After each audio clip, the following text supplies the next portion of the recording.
ఓకేనా? దాంతో పాటు చిన్న చిన్న ఎగ్జామ్షన్స్ కూడా చూద్దాం. ఓకే, మాకు అవుతుంది.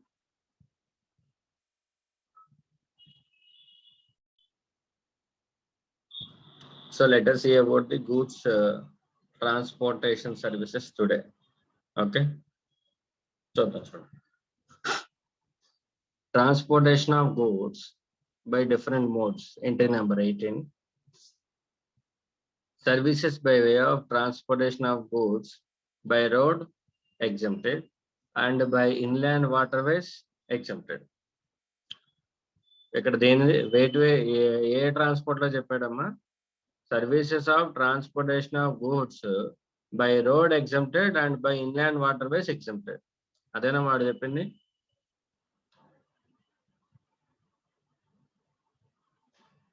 బై రోడ్ ఎగ్జంప్టెడ్ అన్నాడు కానీ మళ్ళీ బై రోడ్ లో ఇద్దరికి ట్రాన్స్పోర్టేషన్ ట్యాక్సబుల్ చేశాడు. ఎవరెవరు? ఒకటి జీటీఏ, రెండు కొరియర్ ఏజెన్సీ.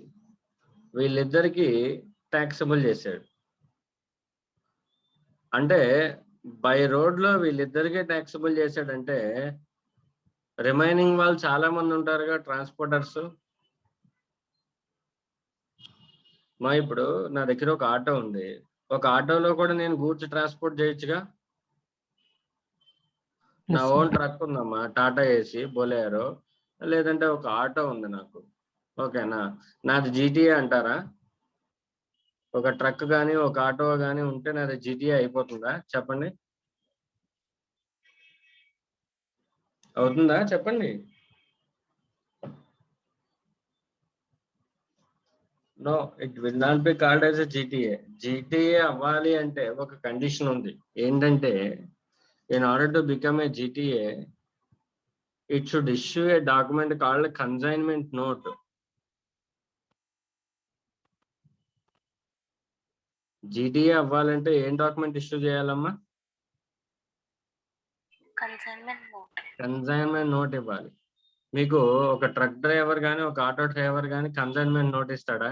గూడ్స్ రిసీవ్ చేసుకున్నట్టు, తర్వాత వెయిట్ ఎంత, ఇదంతా రాసి మీకు కన్సైన్మెంట్ నోట్ ఇస్తాడా ఒక individual truck driver?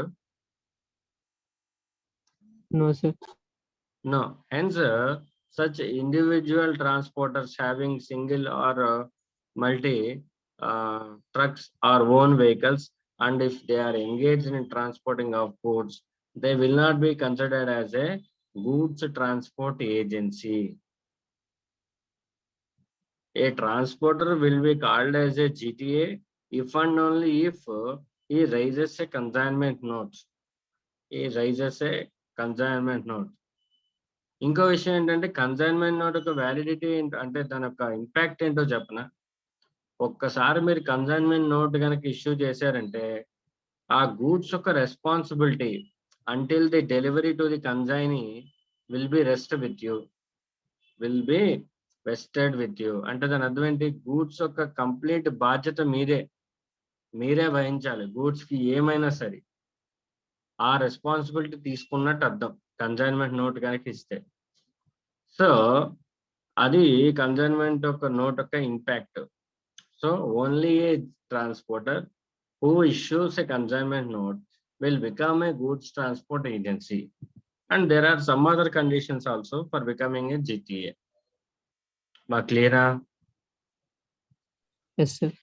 Right. That means transportation of goods by road and by inland waterways are exempt, provided transportation of goods by road by GTA or by a courier agency are taxable.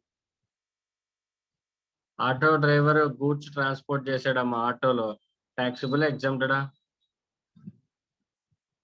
Exempted, sir. Exempted. Individual truck driver, individual truck driver exempted. అమ్మా ఇక్కడ మనకి airway transportation గురించి చెప్పాడా? ఇక్కడ No, sir. రైలు గురించి చెప్పాడా? So railway transport గురించి ఏమైనా చెప్పాడా? చెప్పలేదు. Only through land and water ways గురించి చెప్పాడు. సీపోర్ట్ కూడా కాదు, ఇది ఇంటర్నేషనల్ వాటర్ వేస్ కాదు, ఇన్లాండ్ వాటర్ వేస్ మాత్రమే చెప్పాడు. ఓకేనా, ఇంటర్నేషనల్ వాటర్ వేస్ అంటే మన కంట్రీ టు వేరే కంట్రీ మధ్యలో ఉన్న వాటర్ వేస్ ఏవైతే ఉంటే వాటిని ఇంటర్నేషనల్ వాటర్ వేస్ అంటారు. ఓకేనా, ఇవి జస్ట్ ఇన్లాండ్ వాటర్ వేస్, మన ఇండియాలో ఉన్న వాటర్ వేస్ అన్నమాట. Okay, right. So services provided by GTA and courier agency are taxable. Right, ఆ ఒక్క పాయింట్ పక్కన పెట్టి గుర్తుపెట్టుకోండి. నెక్స్ట్, ఈ ఎక్స్ప్రెస్ కార్గో సర్వీస్ అవి కూడా కొరియర్ ఏజెన్సీలే. కార్గో సర్వీస్ అంటే నథింగ్ బట్ కొరియర్ ఏజెన్సీలే, అవి కూడా ట్యాక్సబుల్. ఓకేనా, కొరియర్ ఏజెన్సీ అంటే తెలుసు కదా, ఇప్పుడు మనకి DTDC, తర్వాత ఇంకా చాలా ఉన్నాయి కదా ఈ మధ్య, ఈకామ్ ఎక్స్ప్రెస్, delivery.com, ఇలా చాలా ఉన్నాయి కొరియర్ ఏజెన్సీస్. అలాగే పోస్టల్ డిపార్ట్మెంట్ వాళ్ళు కూడా కొరియర్ సర్వీసెస్ ప్రొవైడ్ చేస్తారు. APSRTC కార్గో సర్వీస్ వాళ్ళు కూడా గూడ్స్ మూవ్మెంట్ చేస్తారు, డోర్ టు డెలివరీ చేస్తారు. ఓకేనా, ఇవన్నీ కూడా ట్యాక్సబుల్లే, ఇవన్నీ కూడా ట్యాక్సబుల్లే. ఇప్పుడు నార్థన్ స్టేట్స్ లో ఏమవుతుందంటే, నార్త్ స్టేట్స్ లో ఏమవుతుందంటే మన ఇక్కడ కొరియర్ అంటాము, వాళ్ళు అంగాడియా అంటారు. ఆ రెండిట్ల మీనింగ్ ఒకటే, రెండిట్ల మీనింగ్ కూడా ఒకటే. ఓకేనా, hence it is a taxable. Next, service by way of transportation of goods by an aircraft. ఇక్కడ ఎవరి గురించి చెప్తున్నాడమ్మా? Service of transportation of goods by whom? By whom? By an aircraft. From which place? From a place outside India up to the customs station of clearance in India. అంటే ఇది out side country నుంచి మన ఇండియాకి ఏదైనా ship కనుక వస్తే, okay, వాళ్ళు transportation of service provide చేస్తారు కాబట్టి it is an example. Next, service of transportation of goods by an aircraft from India to a place outside India are exempt. ఇందాక పాయింట్ లో ఎక్కడి నుంచి ఎక్కడ చెప్పాడు? ఈ పాయింట్ లో ఎక్కడి నుంచి ఎక్కడ చెప్పాడు?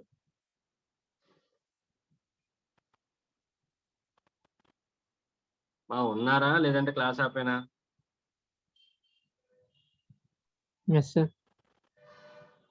చూడండి, పై పాయింట్ లో ఎక్కడి నుంచి ఎక్కడి వరకు చెప్పాడు service? outside India to the customs station of out side India. India to the India. ఈ పాయింట్ లో ఎక్కడి నుంచి ఎక్కడి వరకు చెప్పాడు? India to outside, sir. India to outside India are exempt. అంటే service of transportation of goods by an aircraft from India or to India are exempt. కాకపోతే ఏంటంటే from outside India to India, from outside India to India is completely exempt. From India to outside India చూడండి ఎప్పటి వరకు ఇచ్చాడంటే 30th September 2021 వరకే ఇచ్చాడు exemption. అంటే ఇప్పుడు ఇది ఎన్నో నెల? జూలై ఎండింగ్ వచ్చింది, అంటే ఆగస్ట్ సెప్టెంబర్ వరకు ఇచ్చాడు. ఇంకో 2 months లో ఈ ప్రొవిజన్ ఏమవుతుందమ్మా? 2 months లో ఈ ప్రొవిజన్ ఎక్స్పైర్ అయిపోతుంది. Sir no? Yes, sir. So that means from 1st October onwards transportation of goods by an aircraft from India to outside India will become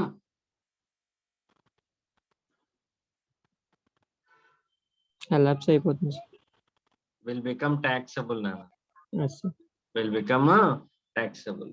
Up to then it is exempted, and from 1st October service of transportation of goods from India to a place outside India will become taxable.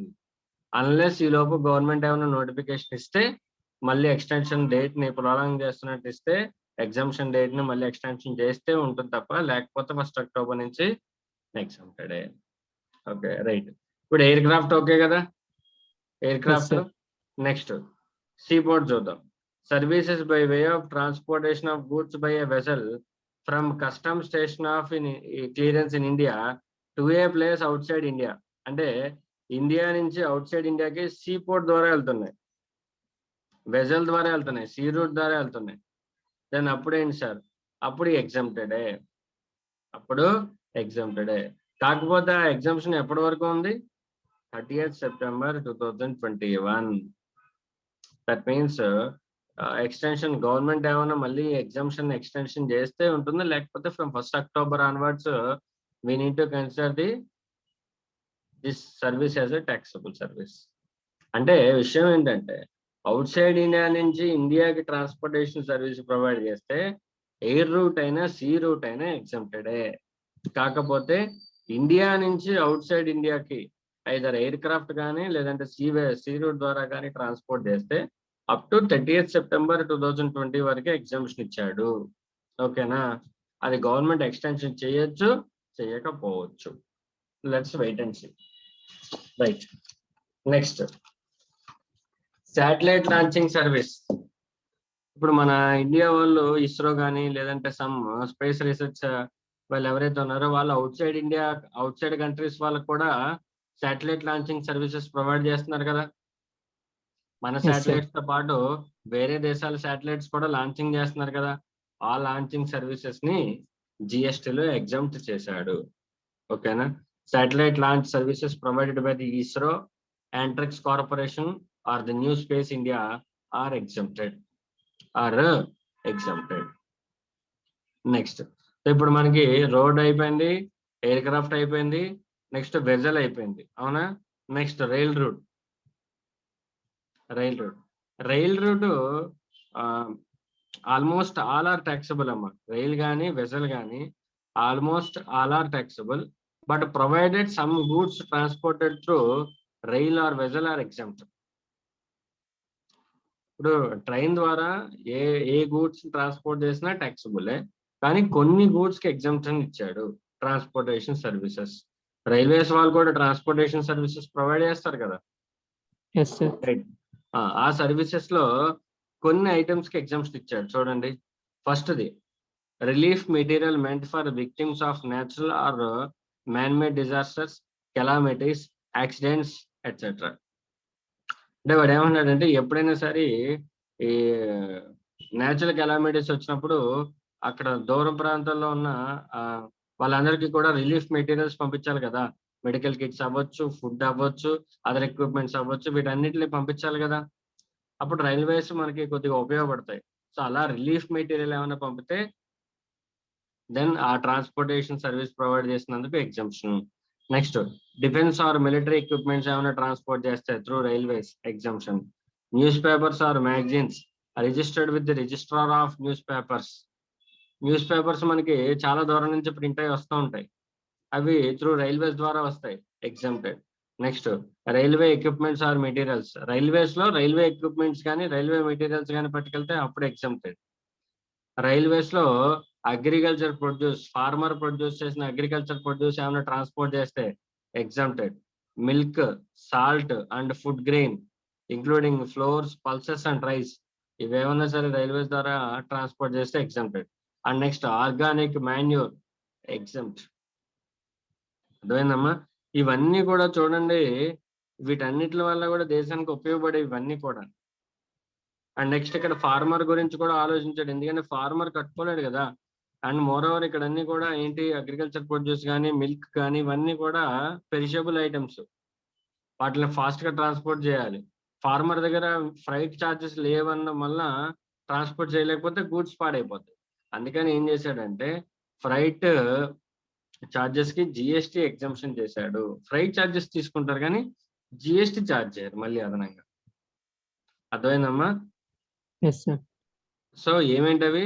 Relief material, defence equipments, newspapers, railway equipments, agriculture produce, milk, salt, grains, organic manure. ఈ ఏ goods అయినా సరే either rail route transport చేసినా or vessel route transport చేసినా they are exempted. GTA goods transport చేస్తే taxable ఎగ్జామ్టెడా? Taxable sir. Taxable. మరి GTA ఈ గూడ్స్ ని ట్రాన్స్పోర్ట్ చేసింది అనుకో, ట్యాక్సబుల్ ఎగ్జామ్టెడా? Taxable sir. ఇప్పుడు రైల్ ద్వారా ఈ గూడ్స్ ట్రాన్స్పోర్ట్ చేస్తే ఎగ్జామ్షన్ ఇచ్చాడు, వెజల్ ద్వారా ఈ గూడ్స్ ట్రాన్స్పోర్ట్ చేస్తే ఎగ్జామ్షన్ ఇచ్చాడు. ఎందుకు ఇచ్చాడు అంటే ఇవి నెసెసరీ ఎక్విప్మెంట్స్ కాబట్టి, అవునా? అలాంటప్పుడు మరి ప్రతి ఒక్కరికి రైల్ రూట్, వెజల్ రూట్ అందుబాటులో ఉండదుగా. ఇప్పుడు అగ్రికల్చర్ ప్రొడ్యూస్, మిల్క్, సాల్ట్ ఇవన్నీ ఎక్కడ ఉంటాయి? రూరల్ ఏరియాస్ లో ఉంటాయి, అవునా? Yes, sir. మరి రూరల్ ఏరియాస్ లో రైలు అండ్ వెజల్ అందుబాటులో ఉండదు. అందుబాటులో లేని వాటికి ఎగ్జామ్షన్ ఇచ్చి ఆడేం చేసుకుంటాడు? మనకి రూరల్ ఏరియాస్ లో ఏముంటాయి? రూట్ బై రోడ్డే కదా మనకి ఎక్కువ అవైలబిలిటీ ఉండేది. అంటే నిజంగా గవర్నమెంట్ ఎగ్జామ్షన్ ఇవ్వాలంటే ఈ ఎక్విప్మెంట్స్ అన్నిటికీ కూడా త్రూ రోడ్ కూడా ఎగ్జామ్షన్ ఇవ్వాలిగా. Yes, sir. అది అలా అర్థం చేసుకోవాలి, పాయింట్ అనలైజ్ చేయాలి. అందుకనే వాడు ఏం చేశాడంటే, బాబు ఈ గూడ్స్ ఏవైతే ఉన్నాయో వీటిని జీటీఏ ద్వారా ట్రాన్స్పోర్ట్ చేసిన ఎగ్జామ్షన్ ఇస్తాను అని చెప్పాడు. ఓకేనా? చూడండి, services provided by GTA of the following goods. First good agriculture produce. అంటే నువ్వు జీటీఏ ద్వారా ఇందాక మనం చదువుకున్న గూడ్స్ ఏవైనా జీటీఏ ద్వారా కనుక ట్రాన్స్పోర్ట్ చేస్తే అప్పుడు కూడా ఎగ్జామ్షనే. త్రూ అదే జిఎస్టీ ఉండదు. ఏమిటవి?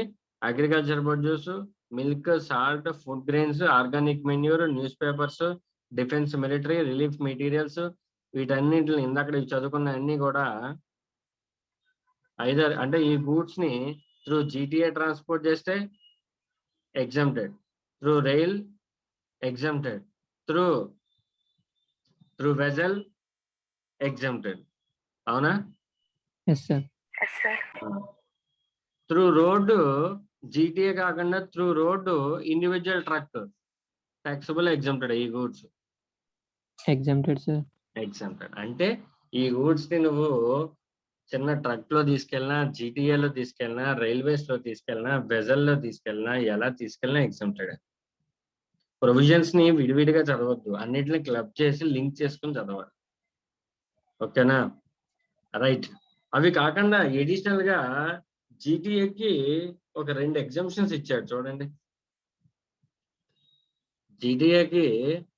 జీటీఏ ప్రొవైడ్ చేసే సర్వీసెస్ ట్యాక్సబుల్లే, అయితే జీటీఏలో ఈ గూడ్స్ ఎగ్జామ్టెడే, ట్యాక్స్ ఉండదు. అండ్ మోర్ ఓవర్ ఇవి కాకుండా గూడ్స్ పరంగా కాకుండా జీటీఏ ఛార్జ్ చేసి అమౌంట్ బేస్ చేసుకుని దానికి ఎగ్జామ్షన్ ఇచ్చాడు చూడండి. Service of transportation of goods where the consideration charged for the transportation of goods on a consignment transported in a single carriage does not exceed 1500. అంటే single carriage అంటే ఒక vehicle అనమాట. ఒక వెహికల్లో 1500 కన్నా తక్కువ వాల్యూ ఉన్న కన్సైన్మెంట్ ని కనుక నువ్వు ట్రాన్స్పోర్ట్ చేస్తే then GST is not applicable. అంటే ఒక బండి పంపుతుంది జీటీఏ, అందులో ఉన్న వాల్యూ బిలో 1500 కన్నా తక్కువే ఉన్నాయి. అదేనమ్మా? Yes, sir. అందులో ఉన్న సింగిల్ ఒక క్యారేజ్ పంపుతున్నారంట, ఆ క్యారేజ్ లో కన్సైన్మెంట్ వాల్యూ చాలా తక్కువ అంట, 1500 కన్నా లోపే ఉందంట. ఇంకా దానికి జిఎస్టీ ఎందుకని అంటున్నాడు, అవసరం లేదు, కట్టడం అవసరం లేదు అంటున్నాడు. Next, goods where the consideration charged for the transportation of all such goods for a single consignee. ఇందాకడేమో సింగిల్ వెహికల్ బేస్ మీద చెప్పాడు, ఇక్కడ ఏమన్నాడంటే సింగిల్ కన్సైనీ, ఒక్కొక్క వ్యక్తి దగ్గర నువ్వు తీసుకునే డబ్బులు 750 రూపాయల కన్నా తక్కువే ఉన్నాయి. అర్థమైందా? అంటే the value charged for a customer is 750 or below, or the value in the consignment or value of consignment in a single truck or single vehicle or single carriage is less than 1500, then no GST is payable. Then no GST is payable. అర్థమైందమ్మా మీకు point? Yes, sir. Right. అంటే GTA services మీకు GTA services forward చార్జా reverse చార్జా? Reverse charge, sir. Reverse charge option. అది GTA 12% కట్టిందనుకో forward charge, లేదు నేను కట్టను రివర్స్ ఛార్జ్ లో కట్టుకున్నాను అనుకో, రివర్స్ ఛార్జ్ లో ఎంత? GTA reverse charge tax rate ఎంత?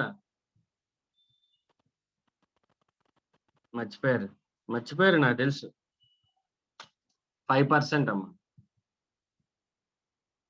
5% జీటీఏ రివర్స్ ఛార్జ్ ఎంత? 5%. అది కూడా ఎవరెవరికి? లిస్ట్ ఆఫ్ పర్సన్స్ ఉన్నారు కదా, గుర్తెచ్చుకోగలరా, రికలెక్ట్ చేసుకోగలరా? Recipient, factories, society, company, registered person under this act, partnership firm, వీళ్ళందరూ ఉన్నారు. గుర్తుందా? చార్టర్స్ గుర్తుందా మీకు?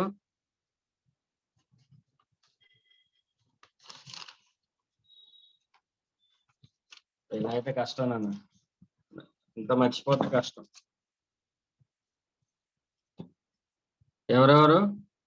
Any factory registered under this act, society registered under this act, cooperative society under any act, any person registered under this act, body, corporate, partnership firm, వీళ్ళందరికీ కనుక GTA service provide చేస్తే by way of transportation of goods reverse charge లో taxable అని చెప్పాను. గుర్తుందా మీకు? Yes, sir. ఇప్పుడు గుర్తుంటది, ఇప్పుడు చూపించాను కదా, గుర్తుంటది. రైట్. ఇక్కడ ఇండివిజువల్ ఎక్కడైనా ఉన్నాడా? Unregistered person, unregistered individual. No, sir. అంటే services provided by a GTA to unregistered individual taxable ఎగ్జామ్టెడా?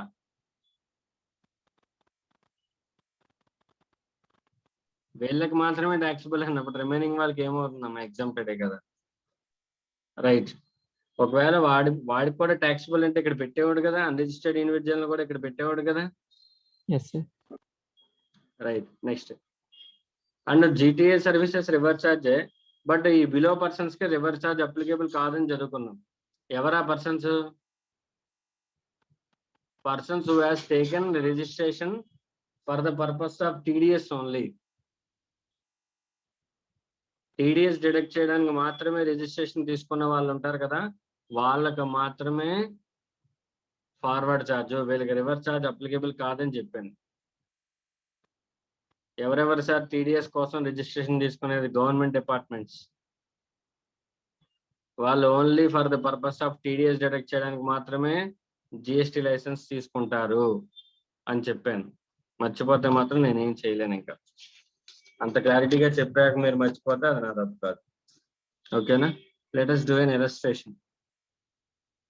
Compute the value of taxable supply and GST liability for the transportation of goods by rail. Underline the word transportation of goods by rail by Indian Railways within India.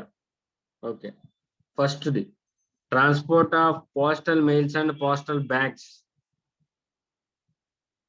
Transport of postal mails and postal bags taxable exempted. Taxable, sir. Taxable, sir. ఇక్కడ ఒకసారి underline చేసుకోండి. Railways central గవర్నమెంటే, postal bag, postal mail, postal department కూడా central గవర్నమెంటే. అవునా? Yes, sir. Sir railways central గవర్నమెంటేనా, postal department central గవర్నమెంటేనా? రెండు గవర్నమెంట్ డిపార్ట్మెంటే. ఒకరికొకరు మ్యూచువల్ గా సర్వీస్.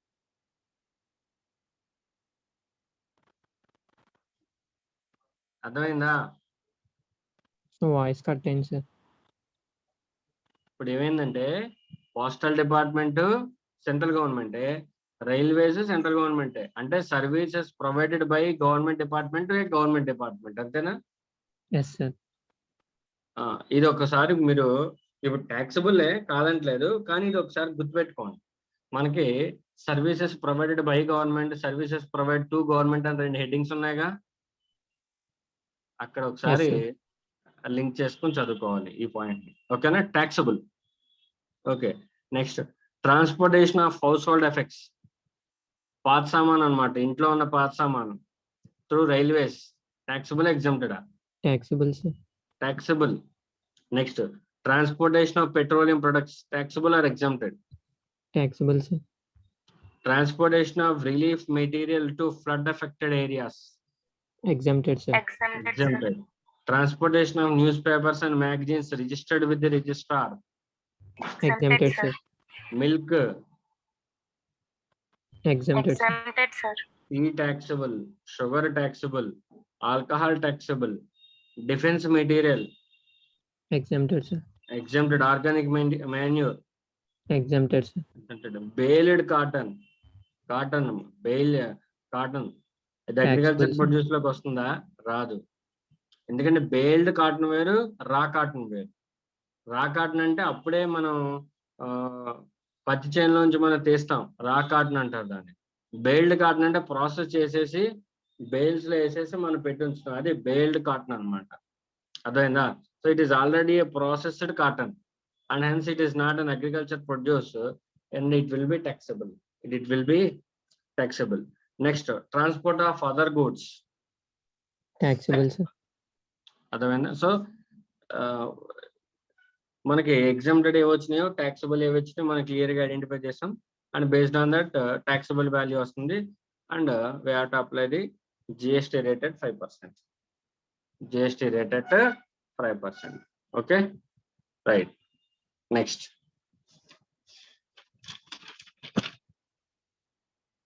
రివర్స్ ఆర్ జీటీఏ గురించి చెప్పాడు చూడండి. జీటీఏలో 12% ఉంటుంది, 5% ఉంటుంది. జీటీఏ కనుక ఫార్వర్డ్ ఛార్జ్లో కడితే 12% ట్యాక్స్ రేట్ కట్టాలి. రివర్స్ ఛార్జ్ లో రిసిపియంట్ కట్టాలనుకుంటే అతను 5% కడితే సరిపోతుంది. మీకు చాలా క్లియర్ గా చెప్పాను జీటీఏ చెప్పినప్పుడు, మీరు గుర్తు తెచ్చుకోకపోతే అది నా తప్పు కాదు, నేను చెప్పను కూడా, time waste. Okay, right. Illustration 13. Calculate the value of taxable supply of XYZ transport company engaged in the business of transportation of goods by road. Underline the word transportation of goods by road. Okay. Give reasons for the taxability or exemption of the each item. Okay. GST is taxed at 12%. Right. First point. Total freight charges received by XYZ transport company. Total freight anta 13,50,000. అందులో ఏమున్నాయో చెప్తున్నాడు చూడండి. Total freight మొత్తం 13,50,000. అందులో ఈ points ఉన్నాయంటే ఇవి taxable exempted చూస్తే మనకి ట్రీట్మెంట్ చేసేయచ్చు. అంటే ఆల్రెడీ ఇవన్నీ ఇంక్లూడ్ అయ్యి ఉన్నాయి. Right. Freight charges received for transporting of fruits taxable exempted. Exempted, sir. Exempted because it is an agriculture produce. Next, freight collected for transporting small consignments for persons who paid less than 750 for each consignment. Exempted, sir. Exempted. Next, freight collected for transporting the goods in a small vehicles for a persons who paid less than 1,500 per trip. Exempted, sir.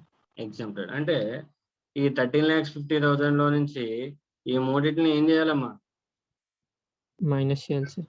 Minus చేసేసి remaining ని taxable చేసేయండి. ఓకేనా?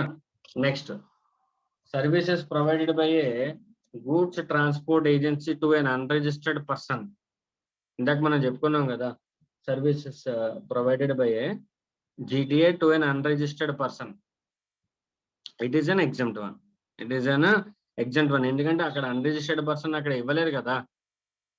Yes sir. So hence exempted. దానికి special గా provision ఇక్కడ ఇచ్చాడు. ఓకేనా? Next, services provided by GTA to a persons registered only for the purpose of TDS. Only for the purpose of TDS. ఇందాక మనం చదువుకున్నాం రివర్స్ ఛార్జ్ టీడీఎస్ పర్సన్స్ కి applicable కాదు అని. దాని అర్థం ఫార్వర్డ్ ఛార్జ్ అప్లికేబులా? కాదు, ఫార్వర్డ్ ఛార్జ్ అప్లికేబుల్ కాదు, ఎగ్జామ్ట్ డైరెక్ట్ గా.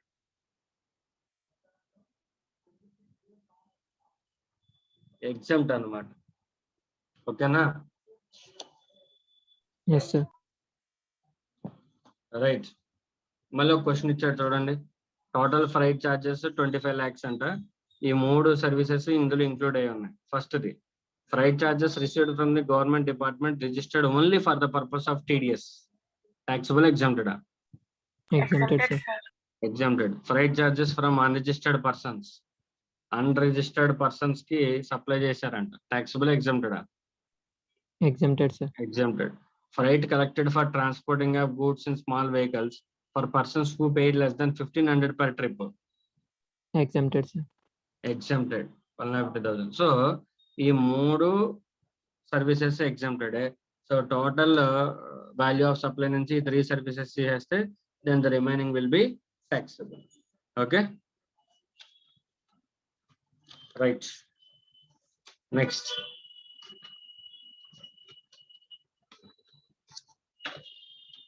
ఒకసారి నెక్స్ట్ కాన్సెప్ట్ పెన్షన్ స్కీమ్స్. ఏం వస్తలేదమ్మా, అటల్ పెన్షన్ యోజన అంటే అటల్ పెన్షన్ యోజన అని చెప్పేసి మనకి పెన్షన్ స్కీమ్స్ ఉంటాయి, సెంట్రల్ గవర్నమెంట్ పెన్షన్ స్కీమ్స్. వాటి నిమిత్తం వాళ్ళు ఏం చేస్తారంటే మన దగ్గర నుంచి పెన్షన్ కలెక్ట్ చేసుకొని నెక్స్ట్ మెచ్యూరిటీ పీరియడ్ అయిపోయిన తర్వాత మనకి ఏం చేస్తారంటే మంత్లీ కంట్రిబ్యూషన్స్ ఇస్తారు. So such services are example. Central government అయినా నెక్స్ట్ స్టేట్ గవర్నమెంట్ ఏ పెన్షన్ స్కీమ్ పెట్టినా అవి కూడా ఎగ్జాంప్టెడ్. ఓకేనా. Next business facilitator or business correspondent. అసలు వీళ్ళు ఎవరో ఏంటి అనేది ఒకసారి చూద్దాం. ఇప్పుడు మీకు పల్లెటూరులో కనుక చూస్తే ఆ ఊర్లో బ్యాంక్ ఉండదు, కానీ బ్యాంక్ పేరు మీద ఒక చిన్న హౌస్ లో ఎక్కడైనా సరే బ్యాంక్ ట్రాన్సాక్షన్స్ జరుగుతూ ఒక ఇండివిజువల్ ఉంటాడు. ఎప్పుడైనా గమనించారా మీరు? అంటే సే ఫర్ సపోజ్ ఇప్పుడు మీది కాకినాడ అనుకుందాం. కాకినాడలో అన్ని కంపెనీస్ యొక్క బ్యాంక్స్ ఉన్నాయి, కాదంట్లే. కొద్దిగా బాగా పల్లెటూరు ఊర్లోకి వెళ్తే అక్కడ బ్యాంక్ పెట్టడం కష్టం, అవునా కాదా? Yes sir. వాళ్ళ కోసం ఒక బ్యాంక్ పెడితే ఆపరేటింగ్ కాస్ట్ ఎక్కువైపోతుంది. అందుకని ఇప్పుడు గవర్నమెంట్ ఏం చేస్తుందంటే, ఆర్బీఐ ఏం చేస్తుందంటే, మరి ప్రజల్లోకి బ్యాంకింగ్ వెళ్ళాలి కదా, పల్లెటూరు వాళ్ళకి కూడా బ్యాంకింగ్ అంటే ఏంటో తెలియాలి కదా, డబ్బులు దాచుకోవడం కానీ జాగ్రత్త పెట్టుకోవడం కానీ సేవింగ్స్ ప్రమోట్ చేయాలి కదా వాళ్ళ దగ్గర నుంచి. అందుకని ఏం చేసిందంటే గవర్నమెంట్ బ్యాంక్ వాళ్ళని ఏమన్నారంటే రూరల్ ఏరియాస్లోకి వెళ్ళి బ్యాంక్ పెట్టమన్నారు. బ్యాంక్ వాళ్ళు ఏమన్నారంటే, సార్ వాళ్ళు ఏదో చిన్న సేవింగ్స్ చేస్తారు, మేమంతా ఇన్ఫ్రాస్ట్రక్చర్ పెట్టి బ్యాంక్ మేము ఎలా పెట్టగలం అని బ్యాంక్ వాళ్ళు క్వశ్చన్ చేశారు, మా గ్లాస్ కదా అని. సో అందుకని గవర్నమెంట్ ఏం చేసిందంటే కొత్త కాన్సెప్ట్ తీసుకొచ్చింది. ఏంటంటే business facilitator or business correspondent అని చెప్పి ఒక కాన్సెప్ట్ తీసుకొచ్చింది. ఏంటి సార్ ఈ కాన్సెప్ట్ అంటే, ఇప్పుడు సే ఫర్ సపోజ్ ఊళ్ళో ఎవరో నాలంటోడు ఉన్నాడు, ఒక ఎడ్యుకేటెడ్ పర్సన్, కొద్దిగా బ్యాంకింగ్ నాలెడ్జ్, కొద్దిగా కంప్యూటర్ నాలెడ్జ్ తెలిసినాడు. వీడికి ఏం చేస్తుందంటే నియరెస్ట్ బ్రాంచ్ ఏదైతే ఉందో ఒక 10 కిలోమీటర్ల లోపల, ఒక 7 కిలోమీటర్ల లోపల ఒక బ్యాంక్ ఉంటుంది ఖచ్చితంగా. ఆ బ్యాంక్ ఏం చేస్తుందంటే ఆ పల్లెటూరులో ఒక సర్వీస్ పాయింట్ అలొకేట్ చేస్తుంది. వీడు ఏం చేస్తాడంటే బ్యాంక్ తరపున ఫంక్షన్స్ అక్కడ పెర్ఫామ్ చేయడం చేస్తాడు. ఫర్ సపోజ్ ఆంధ్ర బ్యాంక్ ఉందనుకో, వీడి ఇంటి బయట ఏం చేస్తాడు, ఆంధ్ర బ్యాంక్ అని బోర్డు పెట్టుకుని ఒక కంప్యూటర్ పెట్టుకుని కూర్చుంటాడు. వీడు ఏమేమి సర్వీస్ చేస్తాడు సార్ అంటే బ్యాంక్ అకౌంట్ ఓపెన్ చేయడం. ఎందుకంటే వీళ్ళు పల్లెటూరులో ఉన్న వాళ్ళు బ్యాంక్కి వెళ్ళి బ్యాంక్ అకౌంట్ ఓపెన్ చేయాలంటే మినిమం 10 కిలోమీటర్లు వెళ్ళి రావాలి, అవునా? దానికోసం ఒక రోజు వాళ్ళు వర్క్ ఆఫీస్కుని వెళ్ళాలి. Yes or no? And more over వాళ్ళకి నాలెడ్జ్ ఉండొచ్చు, ఉండకపోవచ్చు. సో ఈ లోకల్ విలేజ్ లో ఉన్నవాడు ఏం చేస్తాడంటే కొన్ని సర్వీసెస్ బ్యాంక్ తరపున ప్రొవైడ్ చేస్తాడు. ఏమేంటి? బ్యాంక్ అకౌంట్ ఓపెన్ చేయడం, క్యాష్ డిపాజిట్ యాక్సెప్ట్ చేయడం, క్యాష్ విత్డ్రాస్ ఇవ్వడం వాళ్ళకి వాళ్ళ అకౌంట్ నుంచి. ఇవన్నీ చేసి ఈ ఎంట్రీస్ అన్ని కూడా మళ్ళీ బ్యాంక్ సర్వర్ లో ఆటోమేటిక్ గా నోట్ అవుతాయి. సేమ్ బ్యాంక్ పెర్ఫామ్ చేసినట్టే ఉంటుంది ఫంక్షన్స్ అన్ని కూడా. మా అర్థమవుతుందా మీకు కాన్సెప్ట్? Yes sir. అయితే మరి ఈ బిజినెస్ ఫెసిలిటేటర్ కి కానీ బిజినెస్ కరెస్పాండెంట్ కానీ కన్సిడరేషన్ ఏ ఫామ్ లో వస్తుంది? అది ఒక పాయింట్. కన్సిడరేషన్ ఏ ఫామ్ లో వస్తుంది, ఎవరి దగ్గర నుంచి వస్తుంది? ఈ బిజినెస్ ఫెసిలిటేటర్ కానీ బిజినెస్ కరెస్పాండెంట్ కానీ కన్సిడరేషన్ బ్యాంక్ నుంచే ఇస్తారు. బ్యాంక్ వాళ్ళే కమిషన్ ఛార్జెస్ అనేవి పే చేస్తారు. ఓకేనా? వాళ్ళే పే చేస్తారు. కస్టమర్ దగ్గర నుంచి ₹1 కూడా ఈ బిజినెస్ కరెస్పాండెంట్ కానీ బిజినెస్ ఫెసిలిటేటర్స్ కానీ తీసుకోవడం కుదరదు. క్లియరా? Yes, sir. Right. All such services which are provided by the or which are provided through the business facilitator or business correspondent shall be deemed to be services provided by the bank to the customer. Bank to the customer. Sir, what is the difference between business correspondent and business facilitator? Business correspondent కి business facilitator కి difference ఏంటి గుర్తుపెట్టుకోండి అమ్మా. Business correspondent అంటే bank perform చేసే functions అన్ని కూడా చేయొచ్చు వాడు. కానీ బిజినెస్ ఫెసిలిటేటర్ ఏంటంటే బ్యాంక్ చేసే పనులు చేయలేడు. వాడు ఏం చేస్తాడంటే కస్టమర్ని వెతకడం, కస్టమర్ని కన్విన్స్ చేసి బ్యాంకుకి డాక్యుమెంట్ సబ్మిట్ చేసి బ్యాంక్ ద్వారా వర్క్ చేయించుకుంటాడు. అర్థమైందమ్మా? మనకి పల్లెటూరులో చూస్తాం కదా, అంటే ఈ లోన్స్ ప్రొవైడ్ చేసే వాళ్ళు వీళ్ళు ఏం చేస్తారంటే కస్టమర్ని వాళ్ళే ఫైండ్ అవుట్ చేసి కస్టమర్ లోన్ రిక్వైర్మెంట్ ఉందో లేదో చూసి వాళ్ళే డాక్యుమెంట్స్ తీసుకుని వాళ్ళు డైరెక్ట్గా బ్యాంక్ వస్తారు. అంటే వాళ్ళు లోన్ శాంక్షన్ చేయగలరా? No, sir. నో. వాళ్ళు ఏం చేస్తారంటే కస్టమర్ని వెతుకుతారు. వెతికి మీకు లోన్లు ఇస్తాము త్రూ మాది ఈ బ్యాంక్ ద్వారా మీకు లోన్ వస్తుందని చెప్పి వాళ్ళు ఏం చేస్తారంటే క్లయింట్ యొక్క లోన్ రిక్వైర్మెంట్స్, క్లయింట్ దగ్గర డాక్యుమెంట్స్ తీసుకొని వాళ్ళు త్రూ బ్యాంక్ని అప్రోచ్ అయ్యి బ్యాంక్ ద్వారా వాళ్ళు లోన్ ఇప్పిస్తారు. ఇప్పుడు దీనివల్ల ఏమవుతుందంటే బ్యాంక్కి బిజినెస్ పెరిగినట్టేగా. ఒక లోన్ ఇష్యూ చేస్తే బ్యాంక్కి ఇంట్రెస్ట్ వస్తుంది కదా, బిజినెస్ పెరిగినట్టేగా. Yes, sir. అంటే వీళ్ళు ఏం చేస్తారంటే బ్యాంక్కి బిజినెస్ ని ఫెసిలిటేట్ చేస్తారు. So they are called business facilitators. They cannot perform the functions of bank, but they will be helpful to bank for performing its functions. అదొకటి. నెక్స్ట్ బిజినెస్ కరెస్పాండెంట్స్ ఏంటంటే వీళ్ళు bank authorised person. They will perform almost all functions of the bank except some functions. అర్థమైందమ్మా? So ఇప్పుడు Yes. ఏదైనా సరే అది business correspondent అయినా business facilitator అయినా సరే సర్వీసెస్ బ్యాంక్వే. ఇప్పుడు 2 సర్వీసెస్ ఉన్నాయి ఇక్కడ. ఒకటి బ్యాంక్ నుంచి కస్టమర్కి వెళ్ళే సర్వీసెస్, అంటే అకౌంట్ ఓపెన్ చేయడం, ఇంటర్నెట్ ట్రాన్సాక్షన్స్ చేయడం, RTGS, NEFT, cash withdrawal, cash deposit, ఇవన్నీ కూడా outward services. Yes or no? Outward services of a bank through business correspondent. అంతేనా? వీటి మీద జిఎస్టీ ఉంటుందా ఉండదా? బ్యాంక్ సర్వీసెస్ మీద జిఎస్టీ ఉందా లేదా? జనరల్ గా బ్యాంకింగ్ ప్రొవైడ్ చేసే సర్వీసెస్ మీద జిఎస్టీ ఉందా లేదా? మనం చదువుకున్నాం. No, sir.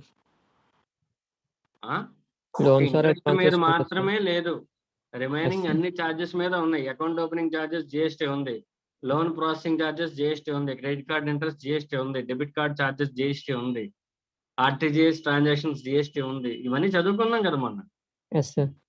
ఒక ఇంట్రెస్ట్ మీదే లేదు. Yes sir no? Yes, sir. మీరు ఇలా మర్చిపోతే నేను ఏం చేయలేనమ్మా. అంత క్లియర్గా ఎక్స్ప్లెయిన్ చేసే కూడా మీరు ఎంత బ్లంట్ గా రాంగ్ చెప్తే నేను ఏం చేయలేను. రైట్. సో ఇప్పుడు ఈ బ్యాంక్ సర్వీస్ అవుట్వర్డ్ సర్వీసెసే కదా ఇవన్నీ. ఈ అవుట్వర్డ్ సర్వీసెస్ కస్టమర్స్కి వెళ్తున్నాయి, కాకపోతే మధ్యలో ఎవరున్నారు? బిజినెస్ కరెస్పాండెంట్ ఉన్నాడు, వాడి ద్వారా వెళ్తున్నాయి. ఇప్పుడు డైరెక్ట్ గా బ్యాంక్ ఉందనుకో, బిజినెస్ కరెస్పాండెంట్ లేకపోతే జిఎస్టీ ఎవరు కడతారు? బ్యాంకే కడుతుంది అవుట్వర్డ్ సర్వీసెస్ మీద. సార్ మరి ఇప్పుడు బిజినెస్ కరెస్పాండెంట్ మధ్యలో ఉన్నాడు కదా, ట్యాక్స్ ఎవరు కట్టాలి చెప్పండి?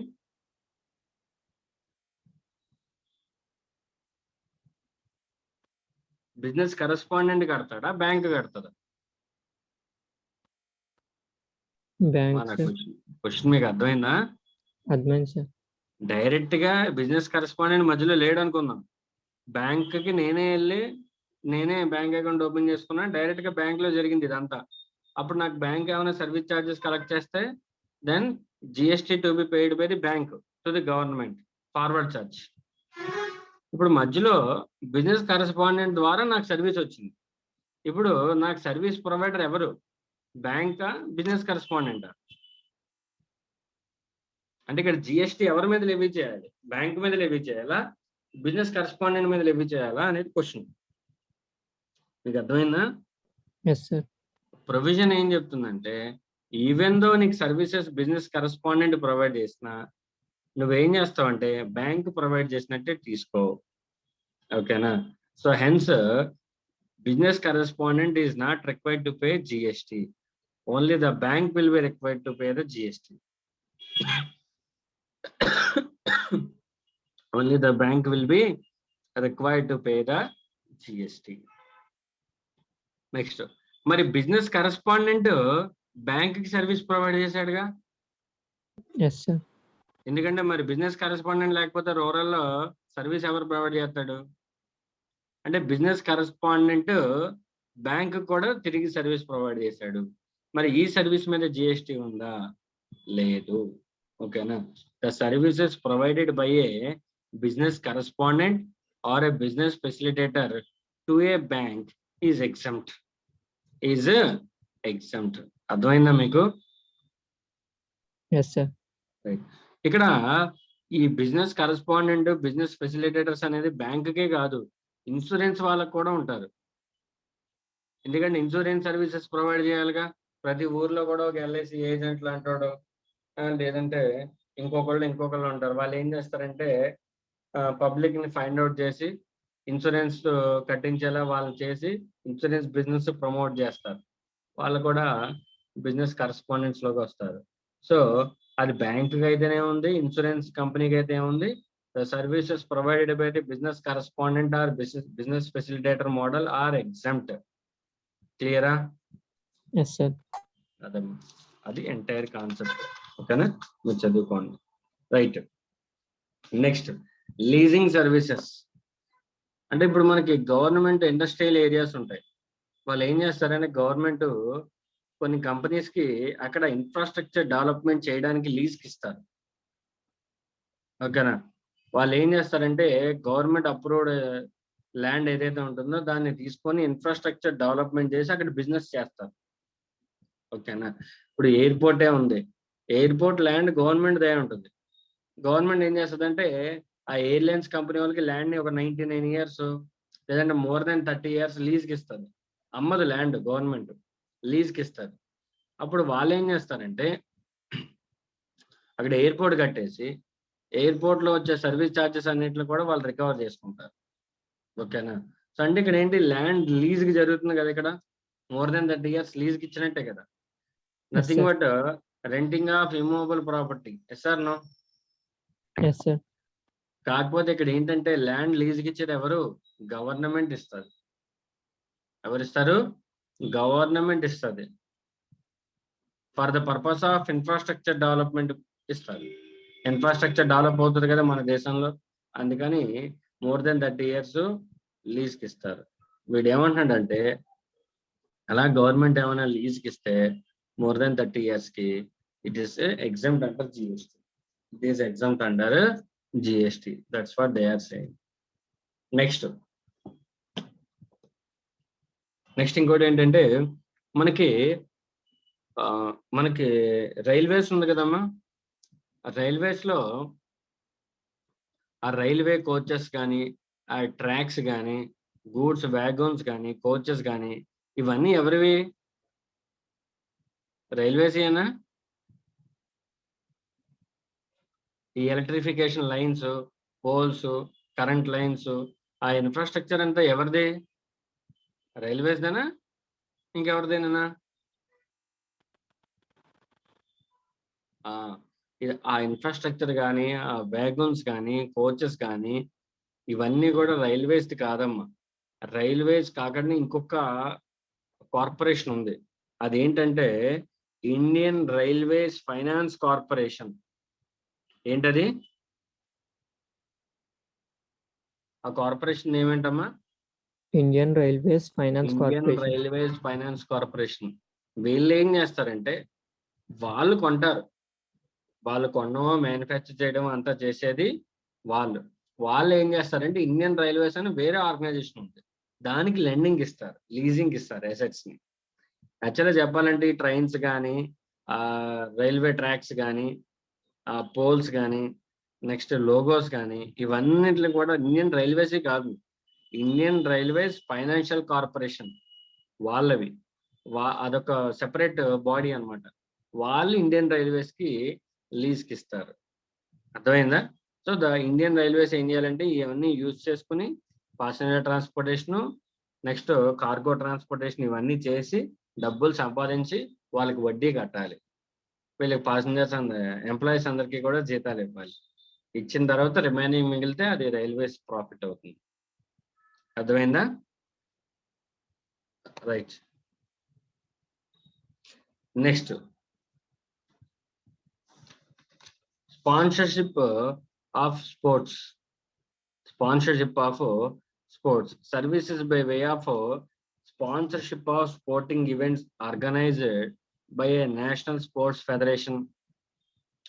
ఇంకేమైనా సరే అంటే మనకి స్పోర్ట్స్ ఈవెంట్స్ కండక్ట్ చేస్తారు కదా, వాళ్ళ సర్వీసెస్ గురించి చెప్తున్నాడు.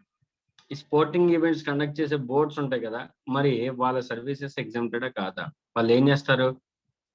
క్రీడాకారులను అందరినీ కూడా పోగు చేసి రకరకాల స్పోర్టింగ్ ఈవెంట్స్ ని కండక్ట్ చేస్తారు.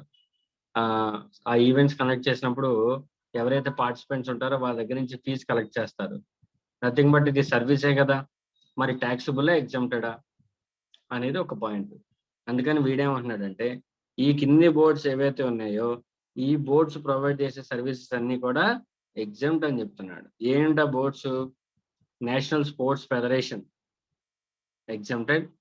Next association of Indian universities exempt, inter university sports board exempt, school games federation exempt. Next, all India sports council for the deaf, Paralympic committee of India or special olympics bharat exempt. Central civil services culture and sports board exempt. Next, Indian Olympic association exempt. Next, panchayat yuva kreda aur khel abhiyan scheme. అంటే ఏ scheme కింద అయినా government schemes లో కానీ government boards ద్వారా కానీ sporting events కనుక conduct అయితే then such services provide by such boards are exempted. Clear అమ్మా? Yes, sir. రైట్.